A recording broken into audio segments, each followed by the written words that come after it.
2024 hearing. Do I hear a motion? Mr. Chair, Congressman Acop.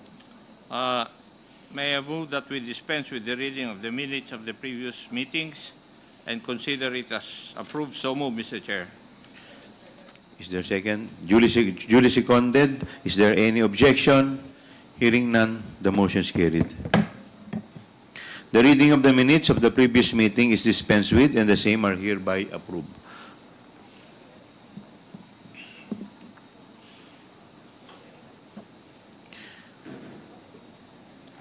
Matapos ang mga buwan ng masusing pagdinig at talakayan, marami na tayong natuklasan ng mga issue at gayon ay marami na rin po tayong nalaman ukol sa mga pangangailangan ng ating batas at regulasyon. Malayo na ang narating natin, ngunit alam pa rin natin na marami pa tayong kailangang busisiin. Isa sa mga pangunahing tungkulin ng Kongreso ay ang bumuo ng mga batas na tunay na maglilingkod sa ating bayan. Ang ating layunin ay hindi lamang lumikha ng mga batas, kundi bumuo ng mga batas na tunay na sumasailalim sa pangangailangan at hangarin ng bawat Pilipino. Sa bawat hearing tayo ay naglalakbay sa mga sulok ng ating mga batas, nagiging mata at tenga ng ating mga kababayan. Dito natin natutuklasan ang mga kakulangan ng ating batas. Mga puwang na bilang mga kongresista ay dapat nating sikapin na punan upang mas mapabuti ang ating sistema at ang kalagayan ng ating bansa. Bago ako magpatuloy, nais kong ipahayag ang taus-pusong pasasalamat sa lahat ng ating mga resource persons. Ang inyong dedikasyon ay nagbibigay liwanag sa madilim na landas ng katiwalian. Alam namin kung gaano kahirap ang inyong pagdalo sa mahabang pagdinig. Ang inyong presensya at pagsagot sa mga katanungan ng komite ay hindi matutumbasan. Aasahan po namin ang inyong patuloy na suporta at pasensya sa mga susunod na pagdinig ng komite. Nagsimula ang lahat na ito sa isang speech at isang request for investigation. Kung ating aalalahanin, nagkaroon ng privilege speech number 379 si Congressman Rolando Valeriano noong September 3, 2024 tungkol sa paggamit ng public funds ng Office of the Vice President mula 2022 hanggang 2024. At ang motu proprio na investigasyon sa manifestation ni Congresswoman Jervil R. Luistro noong September 2, 2024.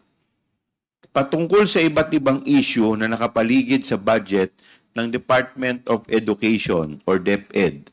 Kasama na rito ang hindi matagumpay na pagpapadala ng mga computer units sa mga teacher, estudyante at mga paaralan. Kaya't unang sinimulan namin ang pagtingin sa regular funds ng pangalawang Pangulo sa parehong OVP at DepEd.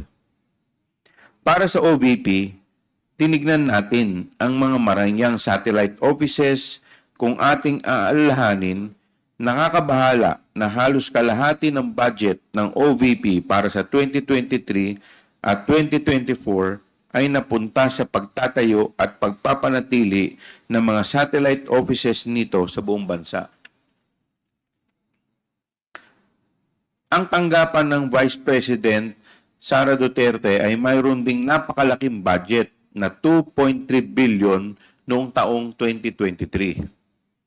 At dahil sa mga hindi maipaliwanag na gastos, noong 2024 ay kinailangang bawasan ang budget ng kanyang opisina sa 733.2 million. Ngunit para sa taong 2025, muli siyang humiling na bigyan siya ng 2.37 billion pesos. Tungkol naman sa DepEd, sa panahon na siya ay secretary, lumitaw ang mga pulang bandila sa procurement ng mga laptop para sa DepEd Computerization Program tulad ng rig bidding at pagsasabwatan ng mga bidders. Siya rin ay hindi nakapaghatid ng laptop na nagkakahalaga ng 9 billion para sa mga programa ng e-learning ng DepEd na tila isang napakalaking pagkukulang sa panahon na lumalalang pangangailangan para sa mga kagamitan ng edukasyon. Ngunit sa ating pagdinig at pagsusuri ng budget utilization ng DepEd at OVP, paulit-ulit lumilitaw at pinaka nakakabahala ang mga issue patungkol sa confidential funds. Napakalaking halaga po ang perang ito. Sa OBP, mula 4th quarter ng 2022 hanggang 3rd quarter ng 2023, mayroong nagastos na 500 million worth of confidential funds. Habang sa DepEd naman, mula 1st quarter hanggang 3rd quarter ng 2023, ay may 112.5 million pesos naman. Suma total ay may 612.5 million pesos, higit kalahating bilyon ang hinawakang confidential funds ng ating Vice Presidente. Natural bilang mga mambabatas na may mandatong masiguro na nagagamit ng wasto ang pera ng taong bayan, paulit-ulit rin naming naitatanong, saan napunta ang confidential funds? Sa ating pagsusuri, lumitaw ang mga sumusunod na kakulangan o gaps sa ating batas. Number 1, ang halaga ng Fidelity Bond para sa Special Disbursing Officers or SDO ay napakababa kumpara sa pondo na kanilang hawak. Tulad ni SDO Gina Acosta na may approved amount of bond na 8 million pesos pero ang kanyang amount of accountability ay 500 million pesos. Si SDO Edward Fajarda naman ay may approved amount of bond na 4 million pesos pero ang kanyang amount of accountability ay 50 million pesos.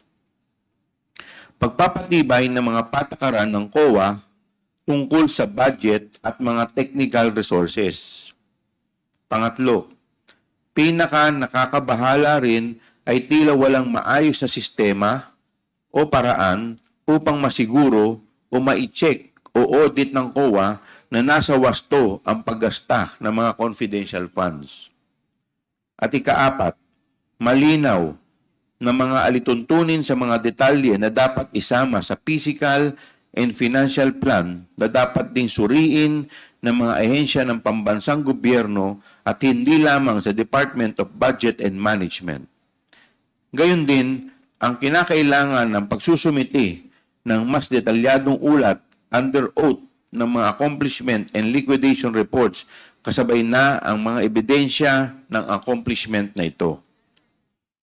Sa terminong confidential ay tila ginagamit bilang isang panakip upang itago ang katotohanan mula sa atin. Para sa kaalaman ng lahat, ang confidential funds ay hindi discretionary allowance o funds ng isang ahensya. Hindi siya secret funds. Siguro po, panahon na upang harapin natin ang katotohanan na hindi lahat ng mga nahalal o nalalagay sa posisyon sa gobyerno ay pwedeng basta-bastang pagkatiwalaan. Kailangan pa rin ng safeguards pati sa confidential funds sapagkat hindi maiiwasan na may mga nagtatangkang gamitin ang pagka-confidential nito upang itago ang impormasyon at pag-aabuso sa tiwala ng taong bayan. Ginagamit nila ang salitang confidential upang magbigay sa atin ng peking ilusyon na kahit ito'y lihim, ang mga pondo ay ginastos ng tama. Ngunit bakit kailangan pa itong itago sa mga taong tunay na nagpondo nito? Ang mamamayang Pilipino ay may karapatan malaman kung saan napunta ang kanilang pinaghirapang pera. Para sa akin, kapag nagamit na ang confidential funds para sa kanilang layunin, wala nang dahilan upang hindi maging bukas at maging transparent. Walang mawawala kung sila'y mag-uulat kung paano ginastos ang mga pondo dahil tapos na rin naman na yung confidential operations kung saan ito pinaggamitan. Sa ngayon, naghahanda na po kami ng 2 batas upang masolusyonan ang ilan sa mga pagkukulang na natuklasan natin. Una, an act regulating the allocation and utilization of confidential and intelligence funds imposing penalties for misuse and misappropriation o ang Confidential and Intelligence Funds Act. Pangalawa, an act regulating special disbursing officers and imposing penalties for misappropriation o ang act regulating SDOs. Sa Confidential and Intelligence Funds Act, layunin naming tugunan ang tila maluwag na alituntunin batay sa Joint Circular number 2015-01.